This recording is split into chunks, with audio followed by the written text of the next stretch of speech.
Good afternoon, everyone. It is great to have you together as we gather for another webinar and drawing from our traditions.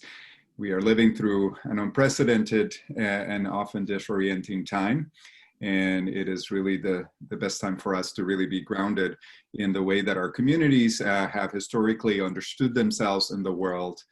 I was thinking this week as we prepare for this particular setting, we have been doing these webinars every Tuesday and focusing on a different theme. We have a remarkable group of folks reflecting today with us as well, whom I'll introduce in just a second. But our focus on these conversations have been to provide the resources that you need in your communities and in your leadership. We are grateful for the ways that our alumni, faculty, staff, students, and our broader partner community for Pacific School of Religion are responding with courage, with vision, and with possibility in the midst of a time that is being framed often by fear. This morning, I woke up to the very devastating news of President Trump's decision to make a tweet in the middle of the night that it calls for the closing of our borders and tries to frame our moment around fear. A tweet that says that immediately pits the well-being of our citizens against the well-being of others around the world, rather than a vision that is more collaborative about a world in which we can all thrive. That emphasizes the importance of the kind of conversations we are seeking to engage. Today we have two remarkable individuals that are connected to PSR in different ways, but who have, through their work, life, and ministries, been able to help think about the ways we sustain ourselves in the midst of crisis, both from their experience and their professional life and work. So today we are joined by Bill Glenn. Bill is a graduate of PSR in 2000 with his Master's of Divinity. He has an extensive executive and board leadership experience in a variety of not-for-profit organizations, including with us at PSR, and currently he will also be serving as the incoming chair of the board for the Graduate Theological Union, of which PSR is a part. Bill has been a licensed psychotherapist with a private practice in San Francisco and Santa Rosa, and he has served as the Director of Development for the San Francisco Foundation, Executive Director for Continuum, and President of the Board of Directors for the San Francisco AIDS Foundation. So we're excited to have Bill join us today. Welcome, Bill. Thank you very much, David. And we're also joined by Greg Kim. Greg has over 30 years of experience as a corporate and securities attorney representing emerging growth companies and public companies, and is the founder of Vantage Counsel, one of the first virtual law firms in the United States. Greg is also the co-founder of the Business Law Corps, a nonprofit corporation that provides a platform for connecting talented entrepreneurs with experienced corporate attorneys who are willing to provide pro bono services. And he served as a founding director for the Entrepreneurs Foundation in Hawaii. He recently started a new not-for-profit organization called Help Us on the Way, which he will share more about in our conversation today as a way to respond in very practical and direct ways to bring community together at this time. Greg is currently a student in our Doctorate of Ministry program, so we're delighted to have you with us as well, Greg. Yeah, so we'll start out as already Emily shared with you. We'd love to have your comments and questions as we go through the presentations this afternoon. To please use the chat function to provide those, and we will be monitoring and then responding to those following our reflections. Bill and Greg will offer some reflections on this theme of sustainability in crisis, and then I'll offer a few reflections on the text for this coming Sunday. We have been doing those based on the lectionary readings, knowing that not everyone follows the lectionary, but at least that provides us one place of reflection on scriptures that maybe will evoke themes as many of you who are in congregational settings serving will draw inspiration and ideas. And we love to have your inspiration and ideas as well about how you are wrestling with the text that you might preach to this Sunday. And again, to include those in the chat so that we can share them with the rest of the gathered community here. So let me turn it over to Bill first. So thank you again, Bill, and welcome. Thank you, David. I came to the GTU 43 years ago as a young Jesuit to study theology and be ordained, and my path led me elsewhere shortly, but I returned to the GTU, to PSR, and received my master's in divinity 20 years ago. And now I'm on the board of the Graduate Theological Union, which is the kind of cohesion entity that keeps all the seminaries and the centers together. I'm glad to be here, and I'm honored to be asked to be part of this. This is my third epidemic. When I was a boy, in the polio epidemic of 1952, our family life was shattered. My sister went in the hospital with childhood poliomyelitis, and my mother contracted it from her, and she spent a year in an iron lung.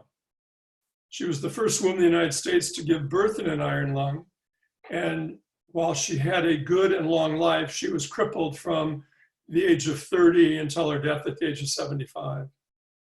So we grew up in a home that we understood everything as post-polio. Is that pre-polio or post-polio? Because the intrusion of polio into our family's life, into the life of the culture, was a final one. It was a demarcation point. I had the deep honor of preaching at her funeral 20 years ago. And the title of my homily was "The Polio Virus as Her Great Teacher." The virus taught her almost everything she needed to know how to become a human being. When the AIDS epidemic hit the community that I love dearly, the LGBT community, I got involved very early on and spent 15 years in service and leadership in that community. And for 35 years until I retired last year, I never was without clients who had HIV disease. And in my own life, AIDS changed every facet of my life. It made me the person I am, for good or ill.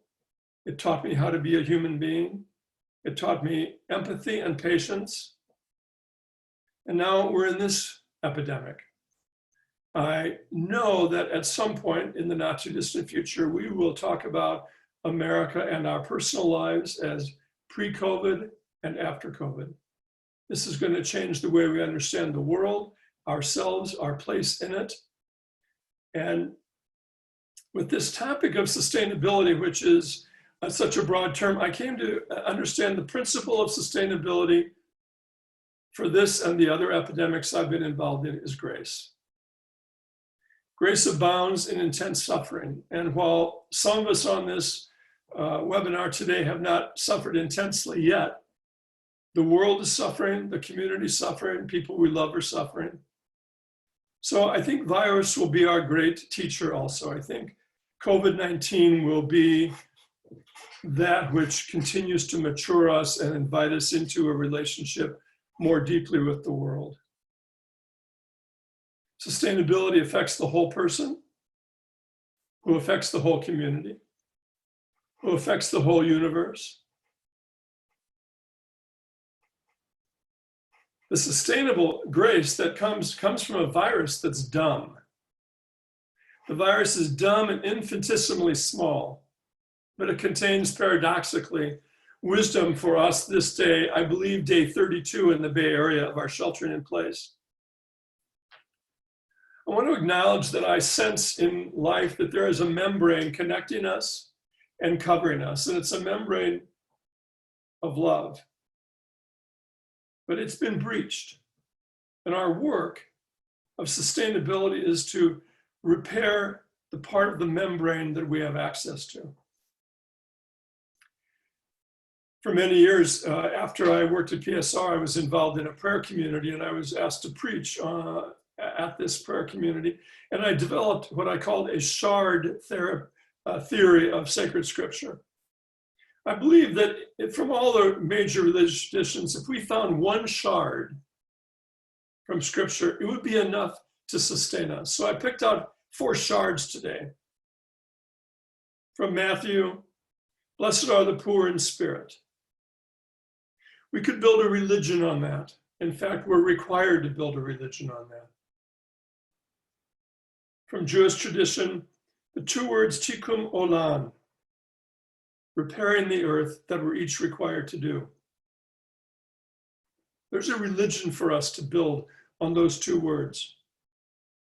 In the Bodhisattva tradition in Buddhism, One postpones nirvana. I love that concept of postponing nirvana in order to reach out to save suffering beings.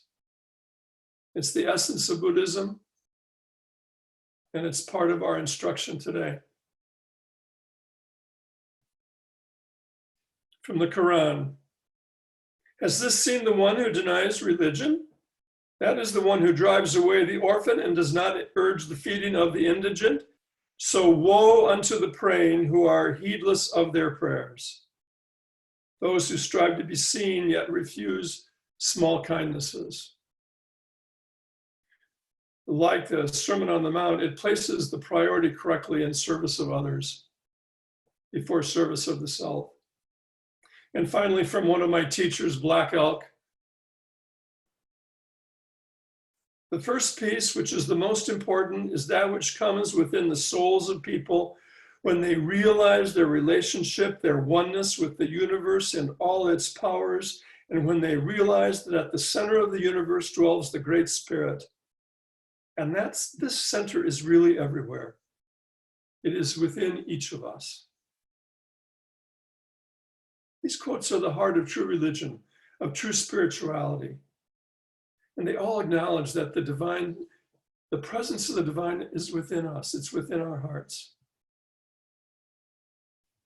So for COVID-19, what does this mean? It means for me that I have to go out of myself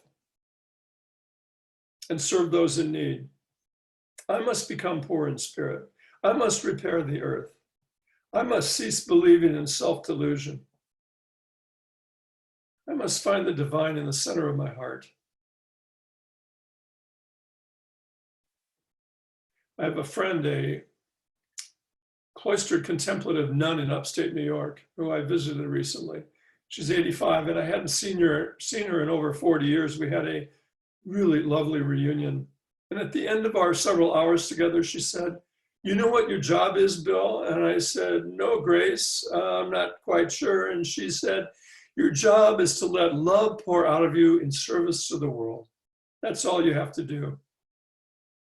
Well, what are the tasks at hand for me and perhaps for us? Internally, it's to focus on what centers us, what grounds us, what opens us up. For me, meditation becomes a sine qua non for this epidemic, that I am required to spend time in silence each day alone, subsequently in prayer, subsequently in nature, and whether by Zoom or FaceTime or in the neighborhood, to find myself in the presence of others. This is not mine to do alone. Internally, I am required not to focus on the current occupant of the White House. That's a command. I'm required not to focus on the shutdown protesters.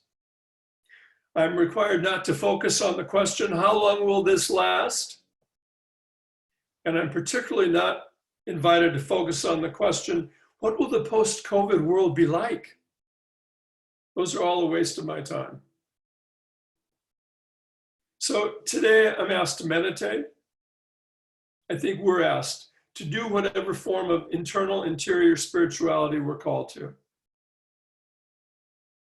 I'm called to do one good thing for myself today.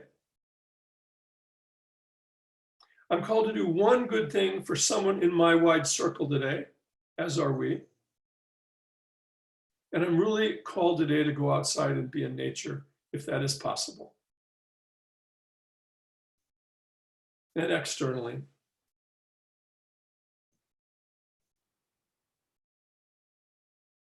The internal are the foundation for doing the external, but the external are our deepest call to go outside and pour love out of us in service.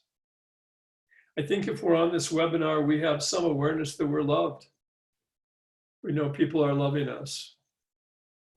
Maybe our congregants, maybe our teachers, maybe our students, maybe our clients, family members. We have a reservoir of love.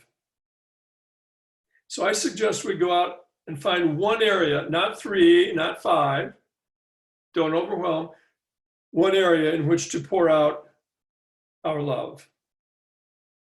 The needs of the newly unemployed, 16 million in number that we know of. The needs of immigrants, particularly undocumented persons, who will not benefit necessarily from the largesse that Congress is passing. And who, in light of what David referenced at the beginning today, and as what's gone on in our culture for 3 years now, who live with a large amount of fear, compounded now by this virus, and their requirement to live closer to each other than we are, probably listening to this. To pay attention to the needs of beleaguered communities of color who are particularly impacted by COVID-19. In some areas, 50% of cases are contracted by people of color, where their numbers are 10% of the population. In all of our cities and communities, it's become apparent that the needs of the food deprived are large, and food banks are having a hard time getting food, getting funds, getting volunteers. We might choose the needs of individuals living alone, whether they're young or old.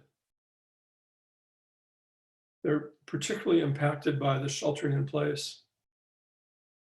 But I want to particularly highlight elders living alone. As an elder now, I can speak with authority on the needs of elders, though I have the blessing of not being alone. And finally, as I discovered as a therapist, where I learned in 35 years that the largest diagnosis that I could provide a client was that they suffered from loneliness.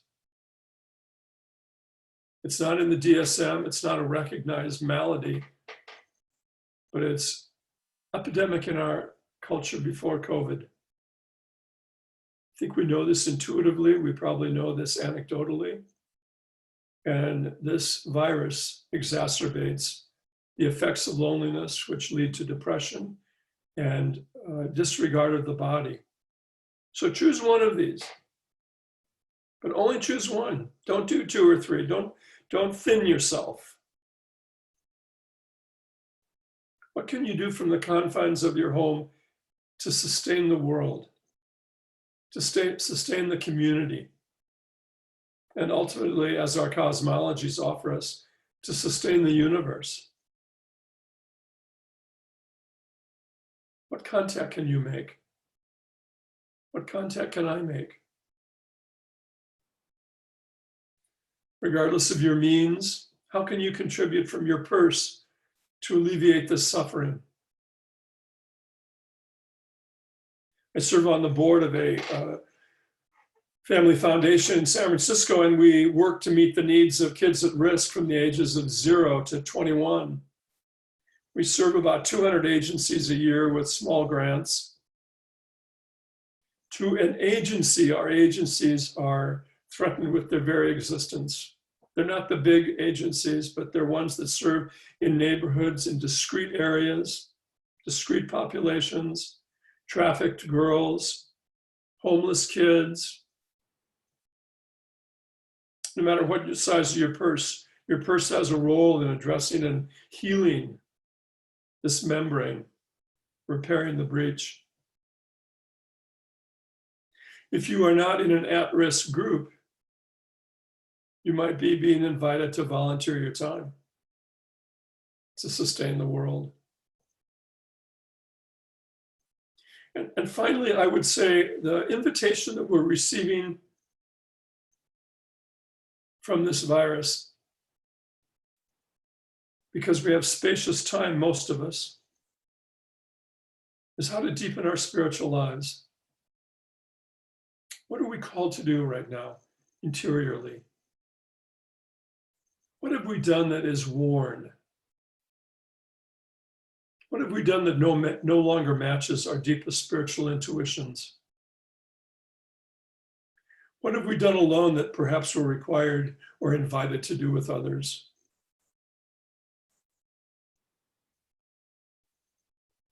Carl Jung used the term individuate as the task of a human being, to become an individual over the course of a life. We don't do that in a vacuum, but we are required to do it first inside before we go back out. When my friend Grace told me my job was to allow love to flow from me, she knew that the foundation for that was a spiritual life coming out of my experience, my intuition, my desires. And that's true for each of us in this webinar and each of the people we know. And to me, that's the deepest gift of the virus, is to wake me up and ask, how are you, Bill, being asked to become a human being in this time and place with this teacher, this painful teacher?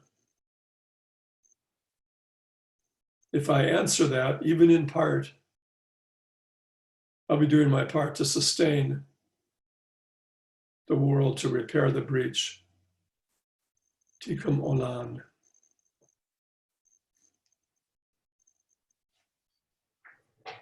Thank you. Thank you, Bill, for your thoughtful reflections, and look forward to our conversations. I continue to invite you on the chat to put both your comments and questions to these deep reflections about the membrane that holds us together, the teacher we are forced to confront in this particular pandemic, a difficult concept to wrestle with, but a very real one to understand, and the need to both tend to the well-being internally that we may pour ourselves out in the world in love. So thank you. And in a way, a particular example of that pouring out of love has been part of Greg's work in responding to this crisis out of his community in Hawaii. And so we will turn it over to you, Greg. Thank you, David. Hey, everybody. Good to see faces. Faces I haven't seen in some cases for a long time, but and some new faces that it's good to see. Thank you for having me. It's an honor to be here. I'm a DMin student, been in about a year, and my journey has to do, it's a personal journey of trying to find the truth, seek truth, but also learn something that could help me do more in society, more for our community. Sorry about my dog, but anyway, pets are really at a shortage now. Did you know that? There's a run on puppies. So we're really thankful we have a dog. We know people that want dogs and they can't find them. So hey, there's a good business idea for churches to get involved. Anyway, just a word about my background. So I've been, my research has to do with entrepreneurship, because I've been helping entrepreneurs now for, probably about 20 years, focusing on that. And I've always liked what they do, because they're, in most cases, trying to make a positive impact in the world. And I've felt this spirituality about what they do. And so that's kind of grown within me to the point where I really want to explore that connection with entrepreneurship and spirituality, and then learning about the fact that communities have, the world has been growing, and certainly the younger populations in their spirituality, but actually declining in association with formal religious organizations. And so I really see that as an opportunity for churches and other groups to actually leverage that phenomenon rather than, fighting it. And so that's sort of the basis of my research, and maybe eventually helping churches kind of reimagine how they could be to get them on a different path to further the development. So with that said, I'm going to just share this, and it's really a case study when you think about it of what I'm trying to research and understand. And so I'm still trying to understand it myself as I'm going through it. But this is a good example, I think, of a project that that really emanates from what I've been sharing with you. So I'm going to just share, what I'm going to do is share an overview of Help is on the Way. Do a little show and tell, show our website and some of the things we're doing, and then close with just some reflections about the experience. So I'm hoping this will be brief. So I'm going to just share my screen now with some notes.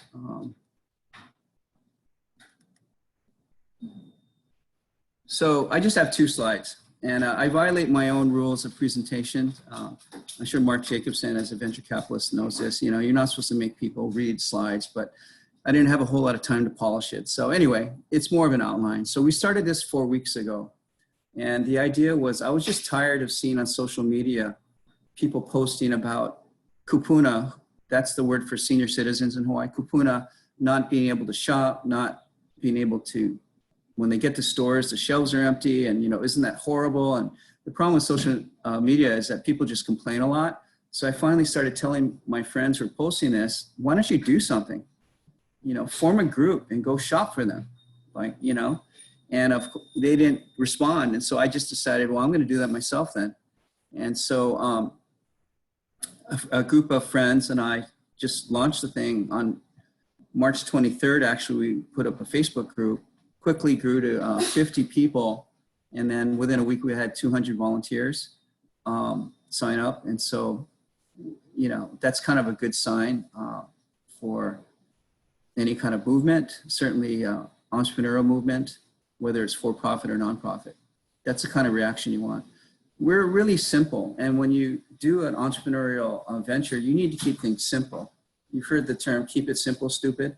Well, the point of that is not to be stupid, but you can't do a lot of things well if you try to do too many things, which is what I think a lot of people try to do. So we've really been very careful to just say, all we are is a delivery service. We'll get things from point A to point B.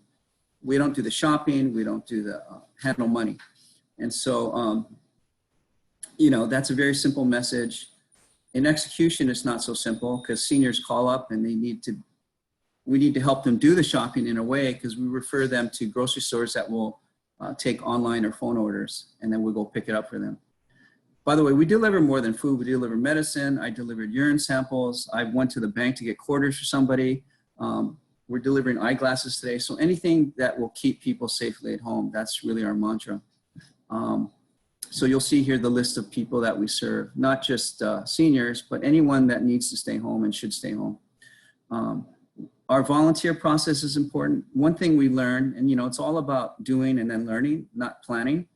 One thing we learned is that our value proposition is the quality of our volunteers. So even though we had 200 people apply, right now we're up to about 80 vetted volunteers, and that's critical to our success because they need to be safe, they need to be reliable, they need to be people that aren't gonna go out there and hurt other people. And so you don't know what you don't know, as we say in the venture field. So if we don't know somebody, then we have to go through some process to onboard them. And it's an interview and reference check process. We have a platform, I'll show it to you in my show and tell, called Slack. It's a messaging service, because you can imagine if you've got hundreds of people to communicate with, you can't do email. You can't do even Facebook. It just won't work. So you need to have some sort of IT. Slack is a free system. Any good idea that's going to grow has to have a good story. And so what's the story around us? Well, we're a bunch of people wanting to go out at personal risk and help other people get them stuff. I mean, the media has loved that story, and we don't want to just have stories because we want to be in media. We want media because it helps us get the word out. And so that's been a tremendous boost to us. And finally, one thing I always tell people is we don't need money. We don't want money. I have too many needs. We don't need money. We don't have money. Have money. And we don't want money.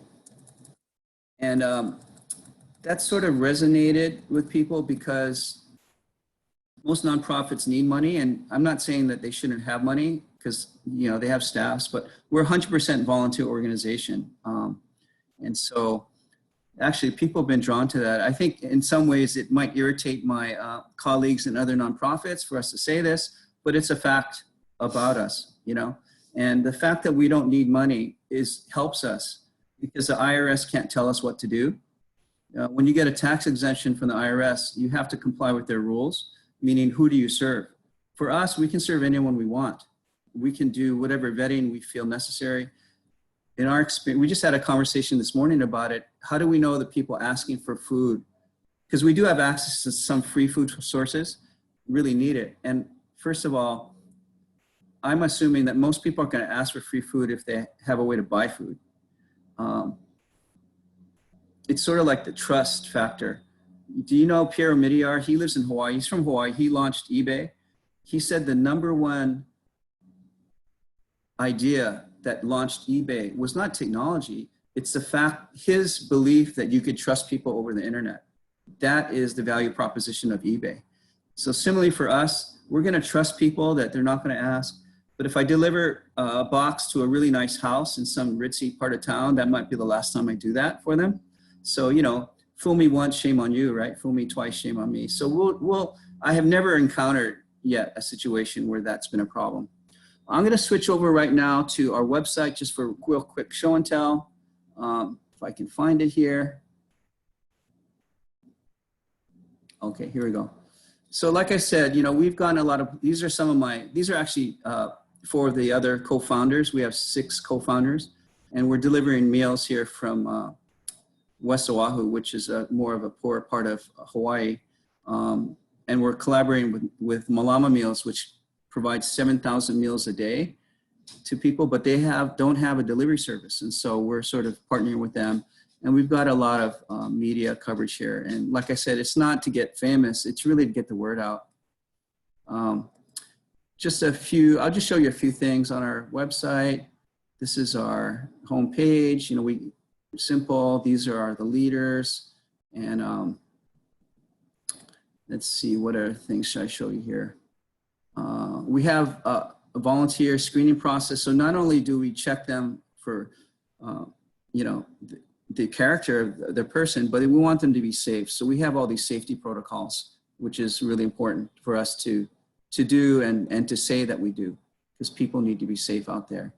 And we have a volunteer page for them to come and apply to be a volunteer. Oh, and also we have delivery is what we do. So on the very first page here, we have, here, request delivery right there. So this is how they do it. They just apply here. When they apply here, it gets shot to our website. And here is just to show you real quick. I don't want to divulge anything, but this is our spreadsheet that delivery request goes to. It shoots to us. There's 3 of us that follow this page every day. And so we're tracking that. Same with the volunteer requests. They go into a Google Doc that we can track in real time. So I'm going to close out here with just a few more takeaways that I've learned over the years, but also are evident in this plan here, this initiative. Just do something.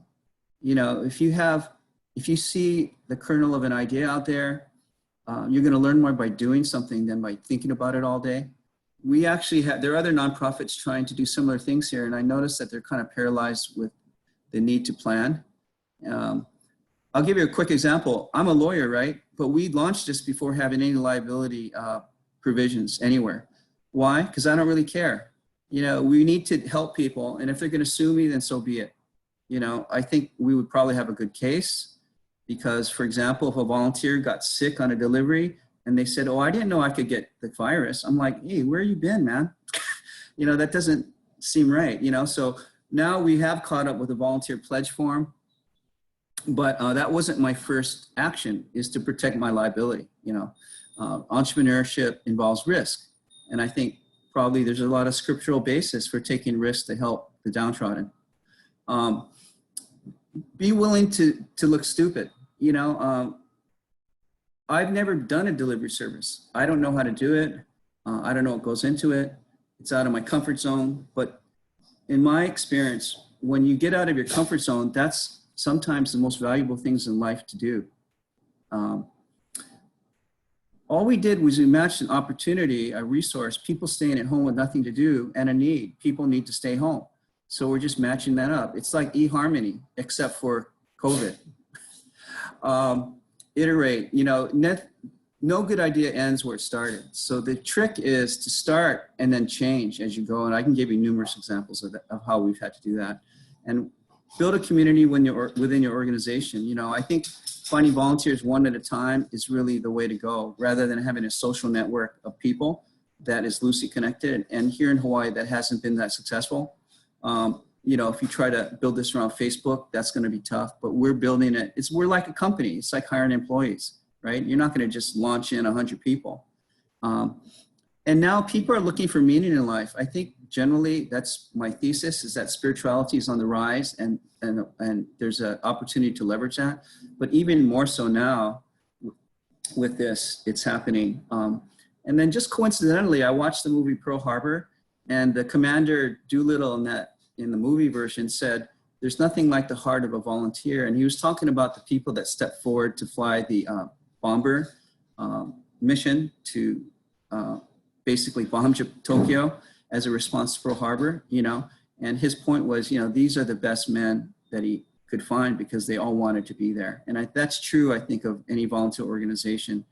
And I have definitely felt God's presence in our work. And it just solidified my determination to see my work through, because I feel that you can find God when you find heart, when you find action.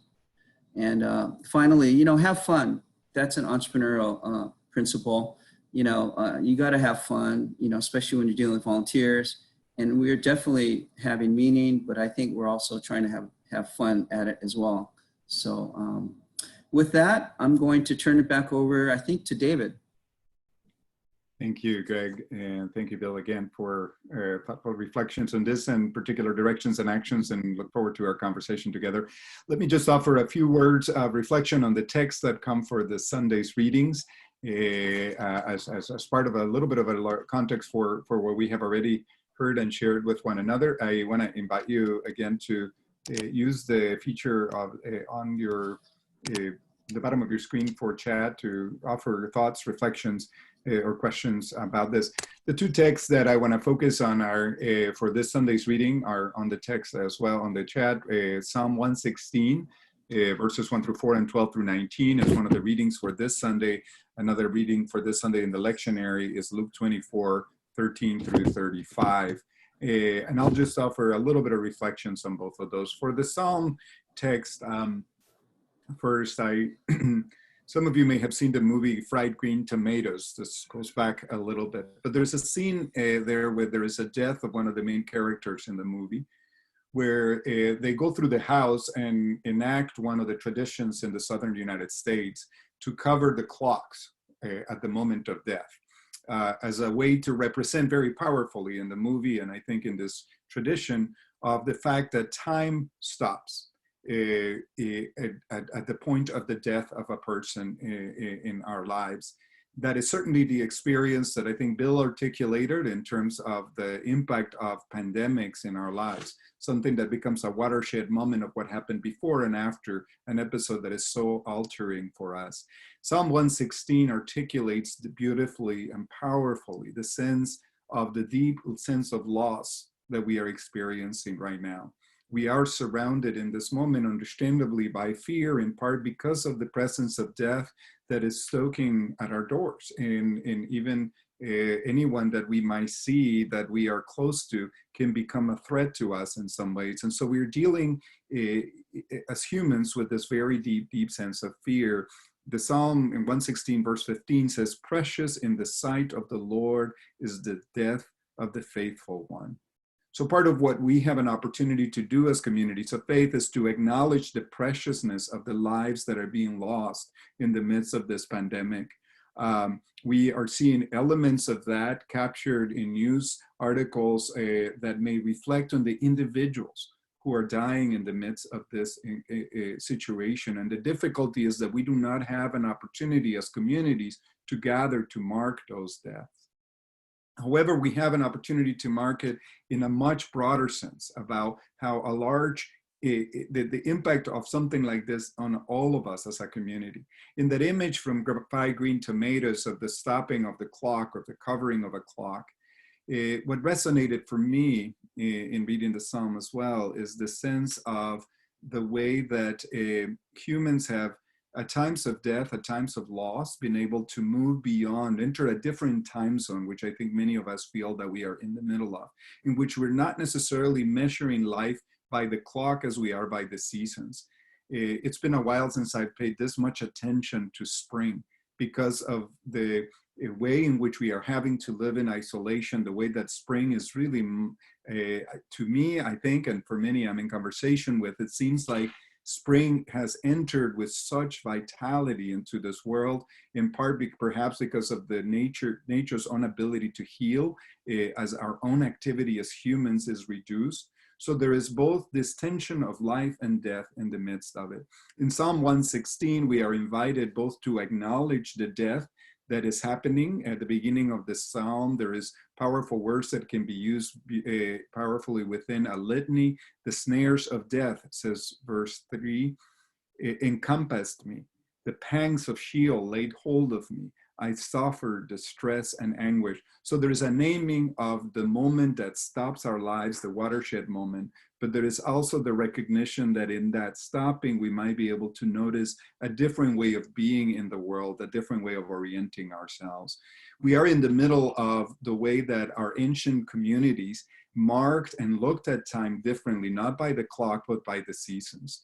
Our faith communities in the celebration of Easter that brings in music and ritual and the power of artists have tied these traditions to the whole cycle of this pivotal moment in spring. Many of our religious traditions hang or structure the celebrations, the rituals around these pivotal points in the calendar year, around the equinox or the solstices. And so that is certainly the case with Easter, that ties this massive narrative of the coming of life in the midst of death to the cycle of the spring. Similarly, we see that with the Passover that's being celebrated by the Jewish community, as well as Ramadan that will begin at the end of this week. So how do we invite our communities to think about how we measure time in the midst of what feels like some people have referred to Groundhog Day, which is hard to get a sense of time. So how do we allow ourselves to be framed by a larger sense of the movement of time and of the coming of life in the midst of death and the recognition of both? The gospel for this Sunday is Luke 24, which tells the story of the walk to Emmaus. So these are two of Jesus's disciples who are walking away from the grief and loss of the death of Jesus. That is, again, the presence of death in the midst of our world is captured powerfully in that story. Let me just point to a few phrases in the text to pull them out and invite us, as you consider, for those of you that might be preaching for this Sunday, or for those of us who might use these texts in our reflections, just a few phrases from that text to spend some time with. The first one is, it says, while they were walking and talking and discussing, Jesus himself came near and went with them. So these two disciples are leaving Jerusalem in fear after the death of their leader. And the text says, but their eyes were kept from recognizing him. One of the impacts of death, of this stopping of life as it is that we may also be blinded by our grief to any presence of life in the midst of it. The disciples are not able to even see in their own grief the presence of life among them, to be able to recognize life as it was returning to them in Jesus. This is a powerful reflection, I think, of our own struggle to be able to both acknowledge death and loss and to be attentive to the way that life remains and continues, whether it is in the invitation we heard earlier already to be in nature, to be in spaces where we are reminded of the fact that life is present even among this moment of disorientation. The next phrase that I want to invite us to is that Jesus, as he approaches them, says to the disciples, what are you talking about? And they answer to him, are you the only stranger in Jerusalem who does not know the things that have taken place there in these days? In the moments of deep grief and disorientation, we can tend to see the world through the intensity of our own lens and our own experience. These disciples look at Jesus with complete astonishment that he has missed this massive event of the death of their leader. We, as many of us who identify as Christian, see the story of Jesus as this major watershed moment. The reality is that the time in which it happened, the death of Jesus was probably missed by the vast majority of people in Jerusalem. Yet for these disciples, it meant absolutely everything. So the invitation and the challenge is to be able to both acknowledge where we are at, the place we find ourselves in the midst of this grief, but to also recognize that others are experiencing grief or joy or different parts of the grief of this moment in different ways. The surprise for the disciples is the possibility that others may be experiencing life at that moment differently or not be aware of the things that are consuming their lives. Each of us hold different elements of our current situation as the most important. And so how do we create spaces in our faith communities, in our circles, to be able to be attentive to the fact that many of us may need to be reminded of the things we care deeply about and not necessarily assume we're all experiencing this moment in the same way. In verse 22, there's a powerful phrase. Some women of our group astounded us. I think it's really critical to pay attention to our sacred stories, these massive narratives that help us to frame the world in a larger way, to pay attention to the role of those who are often marginalized. It is the women who are the first ones to be at the site of Jesus's burial. Last week or 2 weeks ago, we talked about them as essential workers, the first ones to be out both out of necessity and courage. Similarly here, the disciples who are walking away from Jerusalem in fear say that these women astounded us. Who are the ones who will astound us in this moment? In an article in the New York Times, it was cataloged the fact that 1 out of 3 women are out at work as essential workers. Women overly represent those who are considered essential workers in many of the areas that are vastly necessary now. In that article in the New York Times, one of the interviewees, the story that's featured as in the article, calls to question whether we will remember whether these essential workers will remain essential in a post-coronavirus moment. How will it reorganize our understanding of the economy, of what is value and what is important? Can we allow ourselves to be astounded by these women? It is the women in the Exodus story that is rehearsed at Passover who also are the ones who astound and confound the machinations of the Pharaoh to destroy the people. They are the ones that, as healthcare workers, as the midwives, fear God more than the power of whatever is against them, and instead astound their ability to be able to bring about life in the midst of death. Finally, just a couple more phrases that I think are really powerful in this text. The invitation in verse 29, stay with us because it is almost evening and the day is now nearly over. How might we hold on to the sense that new life will return? How do we mark communion, which is so central to the Christian tradition, meals that are so central to many other traditions in this time of distancing? So the invitation here is to be able to remember the importance of communion, not just as the ritual of the Eucharist, but communion as our shared experience together, and to find creative ways in the way that many congregations are doing to maintain an element of that presence with each other. How do we think anew about what it means, this theological term of the real presence, when we are finding ourselves connecting as churches in new ways that are much more virtual? And finally, there is an ephemeral nature to this encounter. The disciples notice that it is in the breaking of the bread that this Jesus, who at the beginning of the story they were unable to see because of their grief, becomes revealed to them in the breaking of the bread. How might we be open to the way that God is revealed to us in other ways in which we break bread with one another as we deliver basic needs to those in need, as Greg has invited us to consider the work that he is doing in his community. But what's powerful to me here is to recognize how ephemeral that presence of Jesus is. They're able, as they unpack the scriptures and understand this very complex, they are taught about this grief and this pain and this moment of loss by the history, the narratives, the drawing under traditions.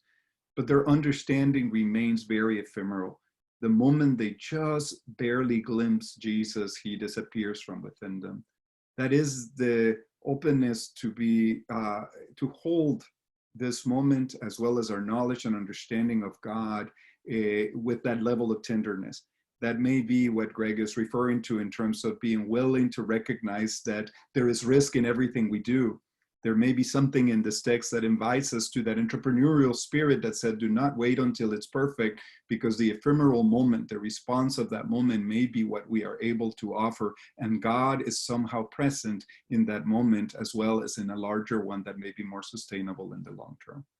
I pray that these texts that so richly speak to our understandings of the world and to the realities today, that hunger that we have named in our society and in our world may be one we can speak to tend to our own well-being, but to move beyond that grief as well out into the world to pour out love as Bill invited us to do. So I want to just take invite us for some conversation. Again, please do post if you have any questions or comments that you would like to offer into the chat. But I'll return now to Greg and to Bill and invite you to just offer together to each other your reflections about what we have said. So please, Greg and Bill. Well, that's a big invitation. I want to salute Greg's work in its breadth and in the imagination that he and his friends invited in to create this. It's impressive and very real. I really am glad you've done this, and it's inspiring as I think about how to use my own skills and gifts to appreciate that you plowed in. And I love the notion you said that entrepreneurs, they don't wait till it's perfect. They do it and they learn from what they're doing. So thank you so much. And thanks for adding the element of fun. We are not invited to have ashes on right now. We're invited to be fully human. So I want to thank you for that, Greg.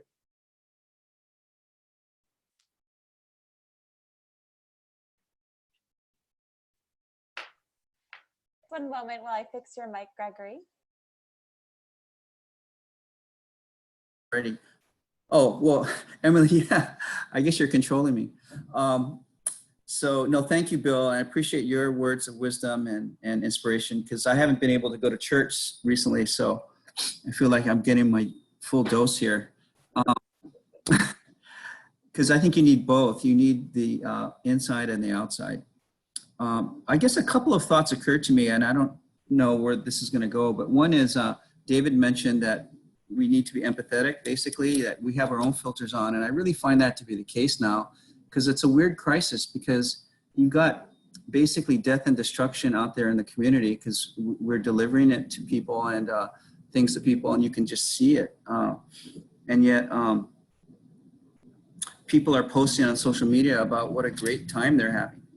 And so I don't fault them for that. It's just a weird juxtaposition that is hard to reconcile. So I guess what I would just tell people is it's great to have a great time with your family and make cookies and brownies and go bike riding, and that's great, but you can maybe keep it to yourself, you know? You don't have to, because there's people out there that don't even have food. They've lost their jobs. So I think the filtering for people is really important. I had posted a quote, part of a quote, it's really long, but talking about this phenomenon. And I think if we can all just be a little empathetic, that's good. I think in the big picture, and this might be a little bit hard to swallow at this point, but it occurred to me over the past year, because I lost my mom last year, and my dad's not doing great, but it's, they're in their 90s, so that's to be expected, right? And it struck me that when you go to a funeral, why is everyone so sad? If we really believe what we believe, you should be happy for the person because they're in a better place, right? I know that sounds cliche, but if you truly believe that, then that's true. Another aspect of that is when I go on delivery, sometimes I think, am I getting sick, and then, fortunately I haven't, but because we're out there interacting with people that may be infected. And then I actually thought last week, well, if it's my time, it's my time, I'm fine. It's fine. For everyone, it's their time, because whenever you pass along and you go to heaven or wherever you feel you go and assume it's a better place, then that's a good event. So I tell people now, well, it's okay to be sad when someone dies for yourself, but they're not sad. I assume. So that's an interesting perspective, right? So it's kind of controversial because I guess no one's 100% sure of what happens after death. But if you believe that something good happens, then they're not happy. So maybe it's God's way of pulling people to heaven and teaching all of us that remain here something, you know, and that's how I choose to look at the situation. Not that we're going to sit here and let people die. You know, we're on earth to take action. We have brains and arms and legs, so we can actually do something. And I think we're called to do that. But just in the big picture, you know, I think it's not, because I don't think humanity is going to be erased. I think we're going to come up better for this. Is my view. Well, and I think, you know, Greg, that is the tension I think we live with. Well, you named two of those tensions. One is the idea of celebrating life in the midst of death without also, you know, but being mindful of the fact that we are in different places. Some of us are in deeper grief, more loss, more disorientation than others. And so there is a tension there for us to live. And what's the connection between them? You know, the ways in which, on the one hand, we want to be able to mark our celebrations in a way that allow us to have trust that life will continue, but also recognize loss. There's a similar tension in what you're saying. I think there's definitely a way in which there needs to be comfort in the midst of this death that we are experiencing that comes from our deeper understanding as communities of faith, that we try to attempt to understand God's graciousness. Again, that what the Psalm says, right, that precious in the sight of the Lord is the death of God's faithful ones. At the same time, there is this inequality of the way that this disease is affecting communities of color and certain more marginalized communities, so that there is also an element of disorientation in this, of recognizing that while there is a way in which this pandemic, because of its global nature, has brought us all into a shared experience of our vulnerability, there is also a real issue on the way that it's disproportionately impacting some of our communities. And so that they're, you know, the balance between our affirmation of life and hope in God's promises, how we might interpret and experience them, also with this, you know, need for action and recognition of the inequalities that this disease is highlighting. I want to add one thing in contradistinction, and it has to do with grief. We are all grieving. We may not be grieving the death of someone we love, but we're grieving loss. We've lost the rhythms of our life. We've lost our habituated behaviors. We've lost a sense of power and control, no matter who we are.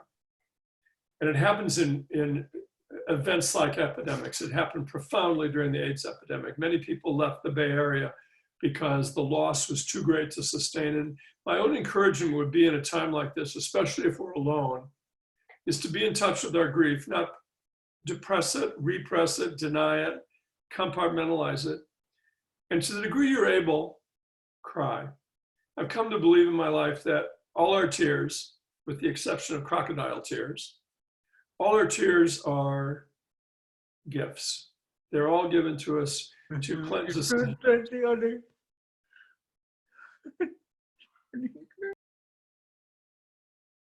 So that would be my additional thought regarding how we hold ourselves, is to both hold ourselves lightly with a light touch, but also to acknowledge our grief and not be afraid of it and not think it's not appropriate. And when it happens, let tears come. Tears are healing. They heal us. That would be the end of my sermon. Thank you, David. Thank you, Bill. And thank you, Greg. We are at the top of the hour here, and I just want to express my deep appreciation to both of you. Each of these conversations are frameworks and beginnings, and I appreciate both of your reflections today about the ways that we tend to our well-being and then pour out into the world with love, the very specific ways in which we are called to take on action in the world, and in ways that this moment requires of us to have that courage, that spirituality of entrepreneurship that is very much at the heart of the churches and religious communities' efforts and traditions. In many ways, the events of this narrative, this large narrative of Easter, of Passover, and the coming of Ramadan are stories that invite us to think about the possibility of a world reimagined anew, one that is large enough to encompass all of these various things that we live with, and particularly within the Christian tradition and its story, but also reflected in the other stories, is a resisting of fear.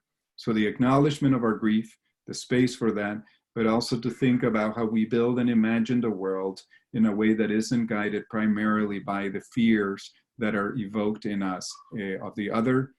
Much of those fears will be stoked among us.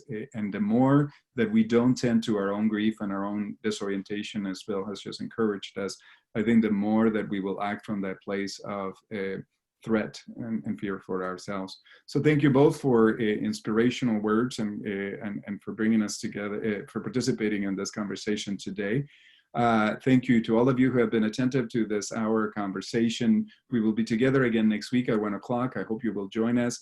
We will be joined next week for conversations on ritual and connection in a time of social distancing. And we will hear from two of our alums who are clergy in their settings, but Deborah Hafner, who's also President Emerita and co-founder of the Religious Institute, who also, in addition to her degree from PSR and others, has a master's in public health from Harvard University. And then also from Marjorie Wilkes Matthews, who is the pastor at Plymouth UCC that is known as the Jazz and Justice Church. And so both of them will be joining us next week. And our academic dean, Susan Abraham, will be hosting that conversation. So please join us again next week. Once again, Bill and Greg, thank you for your time today and for your willingness to expand and broaden our conversation. Pleasure. Take care. Thank you.